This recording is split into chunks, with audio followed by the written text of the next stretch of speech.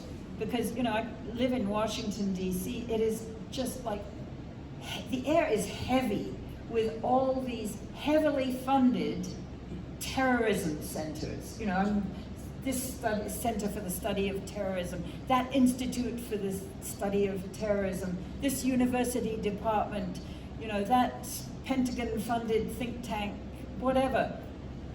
You know, so critical terrorism studies kind of blows the whistle on that and says, look, let's see what's actually happening here, and let's link it to the desperate attempts of fading empires to prevent national liberation. I also want to note that the demonization of resistance forces is designed to undercut prospects for successful diplomacy. You know, because especially if you have an electorate that demands to be heard, and you know, in this country, who knows where we are on the democracy spectrum, but you know, if you have an electorate that demands to be heard, then it has to be fed all these demonizing memes and tropes about the national liberation movement, so that we don't see them as, you know, humans, political actors with ways of thinking and rights and visions and missions that may be very similar to our own. No, these are people that you have to be very scared of. You know, they're going to come for you. So, I mean, that's why the demonization efforts, you know, which include a lot of deliberate disinformation about what happened on October 7th, 2023, these demonization efforts are designed to undercut diplomacy. That's why I describe our book as a radical plea for effective diplomacy. So I think that's about it.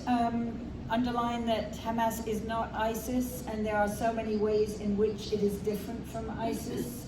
A couple that came up, we discussed this a lot in the second of our 5 conversations, but a couple of the ways in which it is different from ISIS that I haven't mentioned yet is, first of all, it believes in the international system as we see it now. You know, the state system, like it or not, it's what we've got. And since the Treaty of Westphalia has been a way of organizing the global community of humanity. So they are a Palestinian movement. That is their purview. ISIS sees no boundaries. You know, ISIS wants to go everywhere. That's one way in which they're very different. And the other is that Hamas has a proven track record in negotiations of many different kinds, including the negotiations that I mentioned that underlay the the elections of 2006, and negotiations that actually concluded all these previous episodes of Israeli assault on Gaza that the Israelis call mowing the lawn. But those were all negotiated with Hamas. And just 1 year ago, we had a very serious negotiation for a limited ceasefire in Gaza and the exchange of hostages in return for that ceasefire, and the release of many hundreds of Palestinian prisoners as part of that whole deal in late November, so I think it started right after Thanksgiving. I'm a little fuzzy on the dates of Thanksgiving last year, but it was supposed to be a 4-day ceasefire.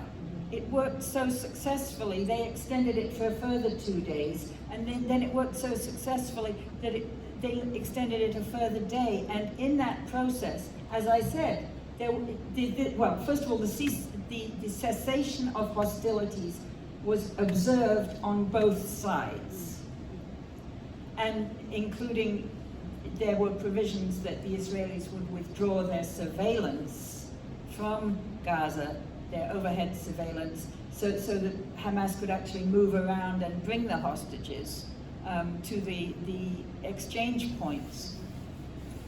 And something like 130 hostages were released, and it all worked very well, and then it fell apart, and Biden and Blinken had no interest in extending it, and nor did Netanyahu, who had taken advantage of that period to reorganize his forces preparatory to the ground invasion, which we then saw.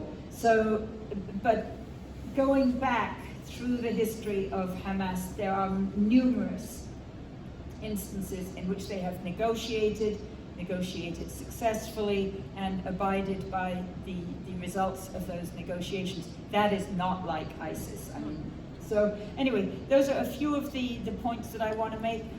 I want the book, well, when we designed the webinar series on which this was built, we tried to make it a sort of like a good pedagogical experience, if you like, that it would serve a purpose for people who were not specialists in, either Middle East studies or the history of Hamas, but it would introduce such people, if they want to learn about and understand how Hamas works, that they could do so in a kind of progressive way, pedagogically speaking, and politically speaking perhaps too. And that's another, one of the other ways in which Hamas is demonized is in this country by some actors, is to say, they are so socially regressive. If you are on the left in this country, you couldn't possibly support this very regressive organization. And this is a matter that we did discuss in the fifth of the conversations with somebody who is close to the Hamas leadership. And there are obviously areas in which most progressives in this country would disagree with Hamas, but honestly, it's not for us who are not Palestinians to tell them how to run their movement, their society. I mean, it's the height of imperial arrogance for us to say, this is how you have to run your liberation movement. So, we can support their rights under international law. We can support the understanding, the building of understanding of Hamas. The book is titled Understanding Hamas and Why That Matters. It's the understanding that matters. And that's what we wanted to say. And I just want to finally wrap up, sorry I've gone on a little bit too long, to note that today the House of Representatives actually passed this horrible new law called the Anti-Terrorism Financing and Something Act. It's now, it hasn't been enacted, but it may well be enacted very soon under Donald Trump, which allows the Department of the Treasury, the Secretary of the Treasury, to just like that take away non-profit status from any organization that is viewed as providing material support to terrorist organizations. So the ACLU has tried to fight this, and there are many organizations that are fighting it. One of the worst aspects of this legislation is that it gives the Secretary of the Treasury complete blanket powers. The Secretary of the Treasury doesn't even have to state the grounds for its denial of non-profit status. It just has to say, we believe that non-profit status should be taken away from MAPA or from my organization, Just World Educational, or indeed from the ACLU or from any non-profit, without providing any evidence or grounds for that denial. So, you know, we need to obviously find every way that we can to fight that attempt to stifle informed discussion while we continue to have our informed discussion. So big thanks to MAPA for bringing you here. Big thanks to all of you for coming out.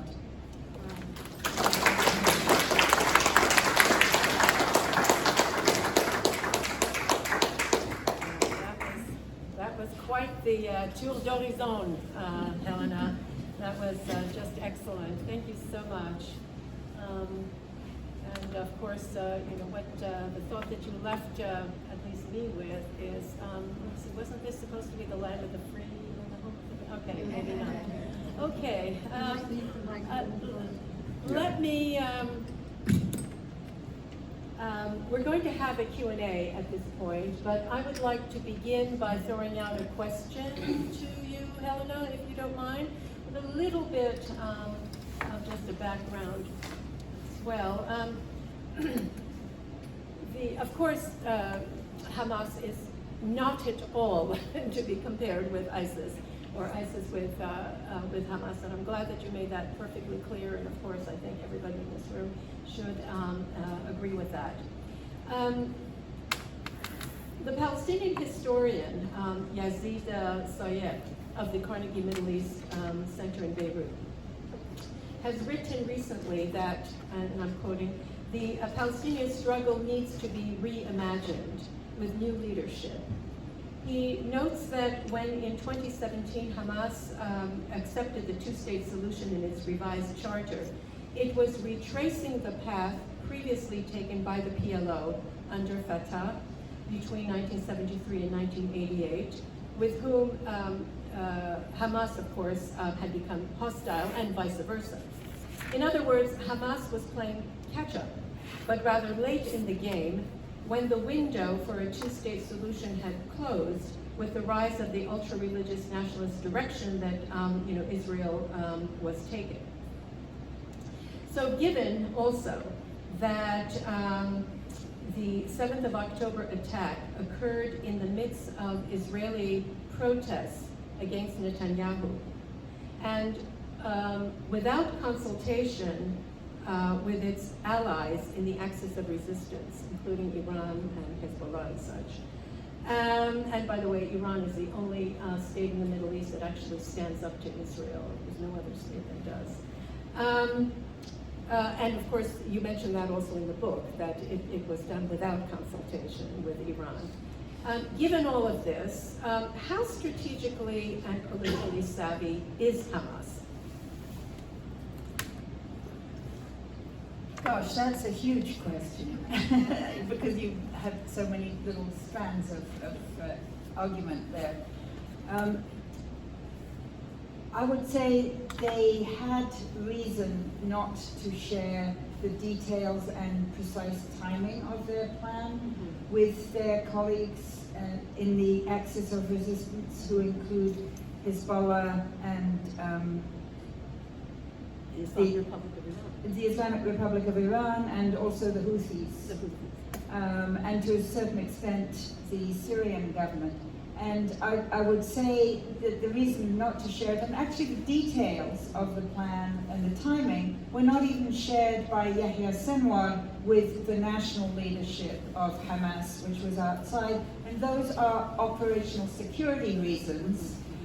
For example, we saw there have been so many assassinations, but there was something that happened, I think, in late spring of this year, where a crucial Hamas leader went to Beirut, Salah Bakri, I forget his name, and he was assassinated in the Hezbollah headquarters in Beirut.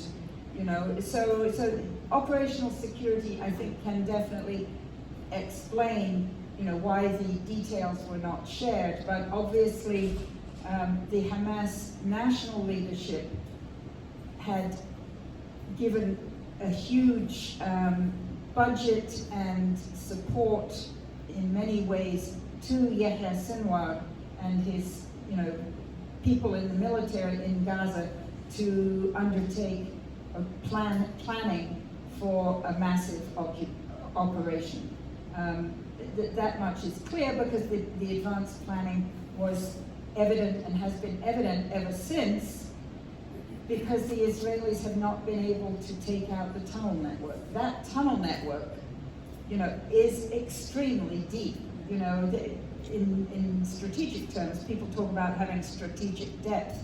They usually mean, you know, like geographic, like horizontal depth. But in this case, when they talk about Hamas's strategitic depth, they mean down, down, down. The Israelis have not been able to take that out. And that took huge resources to be able to prepare that and to prepare many other aspects of the resistance in every way to the assault that evidently they would have predicted coming from Israel. We can talk about October 7th more later, but I think there were reasons not to share the details of the plan, even with Ismail Haniyeh sitting in the Kotel. Although the investment in the plan was clearly authorized, and I'm sure that the government of Iran and Hezbollah, to a large extent, gave technical advice for how to do various things that the Hamas military have done in Gaza and in the West Bank.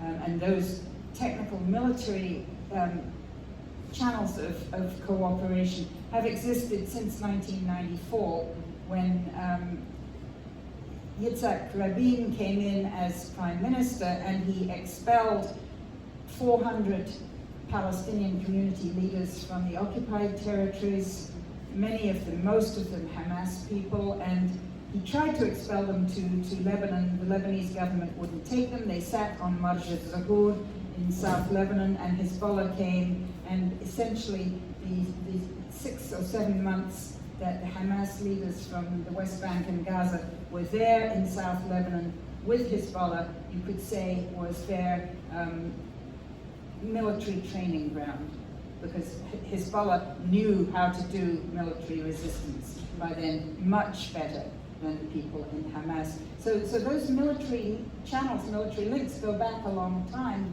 although they had been, you know, somewhat fractured during the Syrian civil war. So the idea that the Hamas leadership has come to accepting a two-state formula late in the game, after Fatah did it and failed, I think that is a serious topic, but I think Yazid is not entirely accurate in his analysis. I think the Hamas leaders are very wily and smart at the diplomatic level. They realize that although what they want is a one-state solution, and they want a one-state that is different from the Fatah vision, they want a single democratic state, whereas the Fatah people want a single secular democratic state. So that's the difference. But the Hamas leaders understand that at the international political level, where there is traction, it's for the two states. So, you know, they are interacting with leaders in Beijing, in Moscow, as well as in Tehran and throughout the Arab world. And there is right now a broad international consensus, with just our government and Israel standing outside of that, for speedy implementation of Resolution 242. We saw it in the September General Assembly resolution, which called for the end within 12 months of Israel's occupation of the West Bank, including East Jerusalem and Gaza, and the evacuation of all the illegal Israeli settlers from those occupied areas, and for Israel to pay reparations to the Palestinians. So that is where the diplomatic traction is. And Hamas is a part of that. So I think Yazid is not telling the whole story, and obviously all of this is at a certain level like just formalism, because it will all be impeded so long as the US is able to use a Security Council veto to veto any implementation of international law. However, growing up in England in the 1950s, the one thing that, I was 4 years old when the British and French, who both held vetoes in the Security Council, and the Israelis collaborated on a military plan to overthrow Egypt's President Nasser. And so the British and French had vetoes. So what Eisenhower, for his own reasons, wanted to reverse that decision. What did he do? He threatened to pull the plug on the British pound, and on the Israeli shekel, and on the French franc, and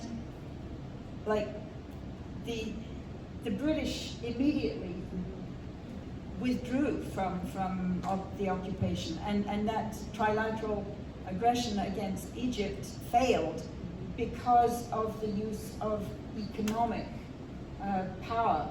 So, you mentioned the BRICS. You mentioned the BRICS? Yeah, you did. And the other international actors that have been accruing economic power, not fast enough, in my view, not nearly fast enough, and definitely not fast enough for them to feel confident to take on the dollar, but they may take on the dollar, or there may be other ways in which they confront US power. The only question is whether there will be any people left in Gaza by the end of this winter. That's one thing. And whether the Israeli, this weird construct that is a military, a state-of-the-art, internationally recognized military that has a very dysfunctional nation attached to it, whether that can survive. The US or? No, I mean, well, it could be the US, but no, I'm 800 bases around the world. Yeah, but I mean, really, the political crisis inside Israel is massive.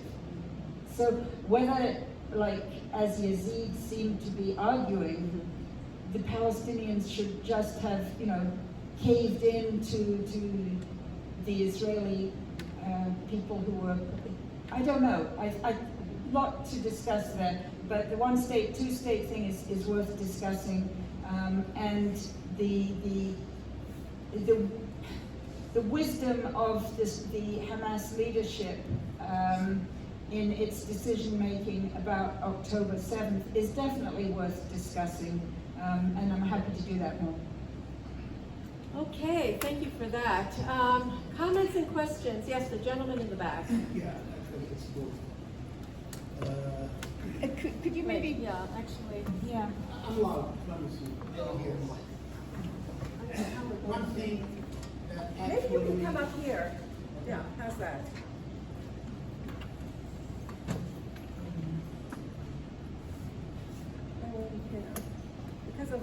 teaching. I can really project, but not everybody does. Yeah, it's a couple of things that actually I would disagree with. First of all, I found it offensive to compare ISIS and Hamas to start with, and that goes within the US, Europe, Israeli rhetoric. I don't think we should ever compare them under any circumstances, because to start with, Hamas is a Palestinian organization and part of the resistance, and ISIS is part of Zionism, and they were created for different reasons. So once we start comparing, we're actually doing a huge favor for Zionism and bad reputation for Hamas to start with, because some people would think it's something comparable. So to me, that's one thing that stuck out. That Can I just point out that in fact she said absolutely the opposite? And I was so did contrasting Yeah. the two Yeah. organizations. Not at all I understand, there's but any to put similarity. them together as a contrast, it's putting them together in the same rhetoric. Okay? I'm not saying she was saying this and that as a comparison of two. No, we shouldn't be putting them in the same conversation and try to see, like to point the differences. The other thing is Hamas, as in their own thing, they agreed on the two-state solution, but they made it clear we are for the one-state solution, but we're agreeing to this for the unity of the Palestinian, which gives them a layaway to go and this and that. The other rhetoric is when we keep saying Hamas and October 7, we know that October 7 wasn't Hamas alone. We know there were four big groups: Saraya al-Aqsa, Kataib al-Aqsa, Al-Jihad, Hamas, and FPLP. So when we try actually even to discuss this as a Hamas thing, to me that becomes a problem, because we're taking away its actually resistance. And the main reason Israel and the United States try to make it always Hamas, because they already have Hamas as a terrorist organization. And by doing this, they save the time of trying to explain. They already have laws against that. So we're going into a really not too much of a rhetoric. The last thing that I really didn't like, when we keep talking about Fatah and the PA, while many people like to put those together, we know that the PA does not represent Fatah, and they are not even part of Fatah. They used to be. And now, the PA is probably one of the biggest enemies for Katib al-Janin, for Amin al-Usud, for all the actual Fatah. And Abu Mazen came in many occasions saying that he doesn't want, the fighters and all these things. How this ended, that's a long conversation that I'm not gonna go through, but that's also another rhetoric that actually is hurtful for the Palestinians, because it helps in isolating Fatah as a resistance, as one of the biggest Palestinian organizations, to become all of a sudden part of the PA and part of the enemy, because the PA is enemy of the Palestinian. So sometimes we package all these together for whatever political reasons, books or whatever. As a Palestinian, I think it hurt us, and it really comes with for a lack of words, the white European, American, Israeli rhetoric, and that, in my opinion, adds to more disinformation and takes off the topic, even when we're trying to actually push towards the Palestinian. Thank you. Thank you. I'm sure that was absolutely not the intention here whatsoever. But one reason why perhaps the media keep going on, One reason probably why the media keep going on about just Hamas, it was just Hamas, is because they always follow that up with Iran-backed Hamas. So of course you've got these two enemies now, according to the U.S. Would you like to add anything, Helena? Yeah, just to note that obviously there is a joint operations room for the military formations in Gaza, and that it includes the Qassam brigades of Hamas and Saraya al-Quds of the Palestinian Islamic Jihad, and the Abu Ali Mustafa brigades of the PFLP, and some people from Soraya Aqsa, which is Fatah. And Fatah is present to some extent in Gaza, but I don't think we should underestimate the fact that Hamas actually leads this coalition at the military level and at the political level. But it's definitely worth noting that of these organizations, the Abu Ali Mustafa Brigades and the PFLP are extremely leftist and secular. Yeah.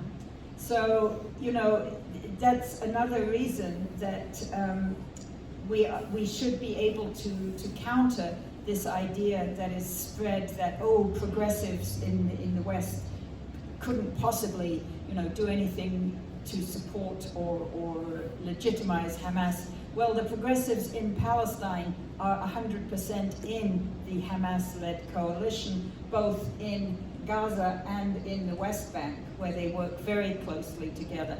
And the PFLP, Popular Front, was obviously founded by George Habash, and you know, who was a well-known AUB medical doctor and a Christian. So this is another illustration of fact. I think honestly it is worth countering the rhetoric about, you know, Hamas is ISIS. Often you hear people say, but Hamas. Yeah. And I have Israeli friends who always say Hamas because that's the only way they can say the hard H. But this Hamas is ISIS. I think it's worth taking it on. You think it's not, so that's fine. We can disagree. Mm-hmm. Yeah. Good point. Yeah. Yes, Paul.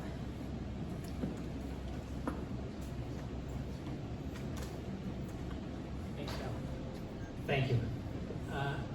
I'd like to get your sense what type of shape you think Hamas is in now.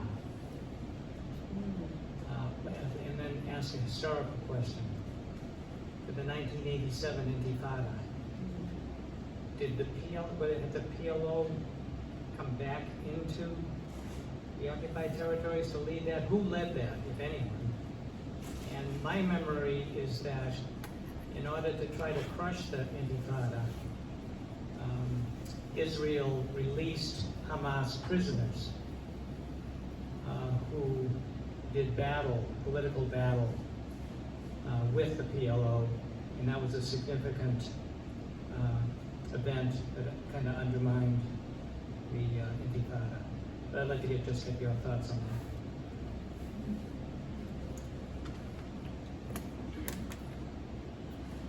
So first of all, the state of Hamas today is obviously under a lot of stress, a huge amount of stress.